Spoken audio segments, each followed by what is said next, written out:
প্রিয় দর্শক, আসসালামু আলাইকুম। নয়া দিগন্তের টপ নিউজে আপনাদের স্বাগত জানাচ্ছি। আমি মিজান ফারাবি।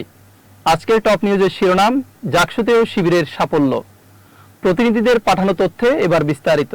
দীর্ঘ ৩৩ বছর পর অনুষ্ঠিত জাহাঙ্গীরনগর বিশ্ববিদ্যালয় কেন্দ্রীয় ছাত্র সংসদ নির্বাচনে চমক দেখিয়েছে বাংলাদেশ ইসলামী ছাত্র শিবির। ডাকসুর পর জাকসুতেও ভূমিধস বিজয় অর্জন করেছে শিবির সমর্থিত সমন্বিত শিক্ষার্থী জোট।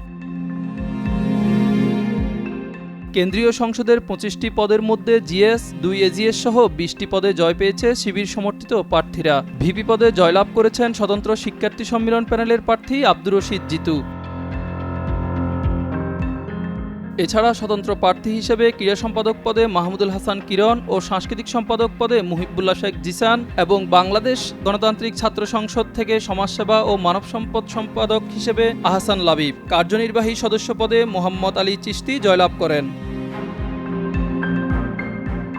গত বৃহস্পতিবার সকাল ৯টা থেকে বিকেল ৫টা পর্যন্ত বিশ্ববিদ্যালয়ের ২১টি হলে ভোট গ্রহণ অনুষ্ঠিত হয়। প্রশাসনিক জটিলতার কারণে ২ হলে ভোট গ্রহণ শেষ হয় রাত ৮:৩০টায়। গত শনিবার বিকেলে সিনেট হলের প্রধান নির্বাচন কমিশনার অধ্যাপক ডক্টর মোহাম্মদ মনিরুজ্জামান আনুষ্ঠানিকভাবে ফলাফল ঘোষণা করেন। ফল ঘোষণায় শিক্ষার্থীদের উচ্ছ্বাস ছিল চোখে পড়ার মতো। নবনির্বাচিত ভিপি জিতু বলেন, দলমত নির্বিশেষে শিক্ষার্থীদের স্বার্থে তিনি কাজ করবেন এবং একটি ইনক্লুসিভ বিশ্ববিদ্যালয় গড়ে তুলবেন, যেখানে সবার চিন্তাভাবনা নিয়ে আগামীর জাহাঙ্গীরনগর বিশ্ববিদ্যালয় বিনির্মাণ করা হবে। অন্যদিকে নবনির্বাচিত জিএস মাজহারুল ইসলাম বলেন, সত্যিকারের বিজয় তখনই হবে যখন শিক্ষার্থীদের আস্থা অর্জন করে দায়িত্ব শেষ করতে পারব। এই ক্যাম্পাসের হাজার হাজার শিক্ষার্থী আমাদের ভোট দিয়ে নির্বাচিত করেছেন। যেদিন শিক্ষার্থীরা স্বীকৃতি দেবে তাদের আমানতের ভার আমরা রক্ষা করতে পেরেছি, সেদিন আমরা বলতে পারব বিজয় অর্জন করতে পেরেছি।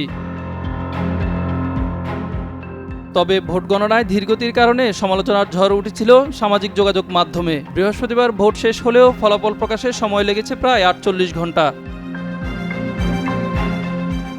ফলাফল ঘোষণার আগে ক্যাম্পাস মুখরিত হয় নানান স্লোগানে। শেখ হাসিনার বিচার থেকে শুরু করে ফ্রি, এমনকি শাপলা ও পিলখানা হত্যা বিচারের দাবিও উঠে আসে শিক্ষার্থীদের কণ্ঠে।